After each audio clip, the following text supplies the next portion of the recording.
வணக்கம் நண்பர்களே. இன்னைக்கு ஓய்வு நாள் என்பதால் கொஞ்சம் தாமதமா இருந்துச்சு. காலை உணவுலாம் செஞ்சு வச்சுட்டு காலை உணவுக்கு தயிர் சாதம் பிளஸ் வெண்டைக்காயை சாப்பிட்டுட்டு முக்கியமா ஒரு 3 வேலை இருக்குது. அதுல முதல் வேலை பாத்திரம் தேய்க்கிறது, 2ஆம் வேலை வீட்டுல ஒட்டி வச்ச பட்டாம்பூச்சி எல்லாம் கொஞ்சம் பட்டி பார்க்க வேண்டியது இருக்குது. 3ஆம் வேலை நேத்து வரைஞ்ச படத்துக்கு வண்ணம் தீட்டணும். இதுல முதற்கட்ட வேலையா கலர் அடிக்கிறதுல இறங்கிட்டேன். இந்த மாதிரி படம் வரைஞ்சு கலர் அடிக்கிறது ரொம்ப பிடிக்கும் சின்ன வயசுல இருந்து. சின்ன வயசுல நியூஸ் பேப்பர்லாம் வந்திருக்கேன். நியூஸ் பேப்பர்லாம் வாண்டட் லிஸ்ட்ல வரல. ஒரு ஓரத்துல மூலையில அழகா படம் வரைஞ்சவங்க எல்லாம் போட்டோவோட அந்த வரைஞ்ச படத்தையும் போடுவாங்க. அந்த மாதிரி நியூஸ் பேப்பர்ல எல்லாம் 2-3 டைம் வந்திருக்கிறேன். அதோட அப்படியே கொஞ்ச நாளா படம் வரையறதுல கேப் விழுந்துச்சு. இப்ப மறுபடியும் படம் வரையலாம்னு சொல்லிட்டு ஒரு ஆர்வத்தை கொண்டு வந்திருக்கிறேன். ஒரு வழியா ஃபுல்லா கலர்லாம் அடிச்சு முடிச்சுட்டு பார்க்கும்போது எனக்கு என்னமோ கொஞ்சமா குறை இருக்க மாதிரியே தெரியுது. சரி, அடுத்து வரும் படங்கள்ல அதை சரி பண்ணிக்கலாம் அப்படின்ட்டு மதிய உணவையும் செஞ்சு சாப்பிட்டுட்டு கொஞ்சம் பாத்திரங்கள்லாம் இருந்தது. அதே அப்படியே எல்லாத்தையும் கழுவி போட்டு ஒரு குட்டி உறக்கத்தை போட்டேன். குட்டி உறக்கத்தை போட்டு எஞ்சி பார்த்தா ஒரு மிகப்பெரிய அதிர்ச்சி. என்ன கதை அப்படின்னா, பட்டி பார்க்க வேண்டிய பட்டாம்பூச்சிகள் எல்லாம் மட்டையாய் கீழே கிடக்குறானுங்க. அப்புறம் அவனுங்க எல்லாரையும் அப்படியே பத்திரமா எடுத்து வச்சுட்டு நம்ம ஹவுஸ் ஓனர் ஐயா மேல காப்பி குடிக்க வர சொன்னாரு. நான் ஆல்ரெடி காப்பி குடிச்சிட்டனால அவர்கிட்ட நோ சொல்லிட்டேன்.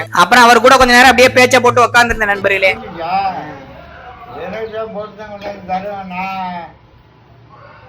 இன்னைக்கு நிறைய டீ குடிச்சிருக்கா. மக வீட்டுக்கு போனவருக்கு அங்கேயும் போட்டு கொடுத்தாலாம், இல்லைன்னா போட்டுருப்பா. இந்த நேரம் பேச்ச போட்டதுக்கு அப்புறம் ஐயா சந்தோஷம்ட்டு ஒரு முட்டாய் கொடுத்தாரு. அந்த முட்டாயை சாப்பிட்டுட்டு அப்படியே கீழே வந்துட்டு இரவு உணவுக்கு 5 முட்டையை சாப்பிட்டுட்டு படுத்துட்டேன். நண்பர்களே, நம்ம அடுத்த வீடியோல சந்திப்போம். பாய்.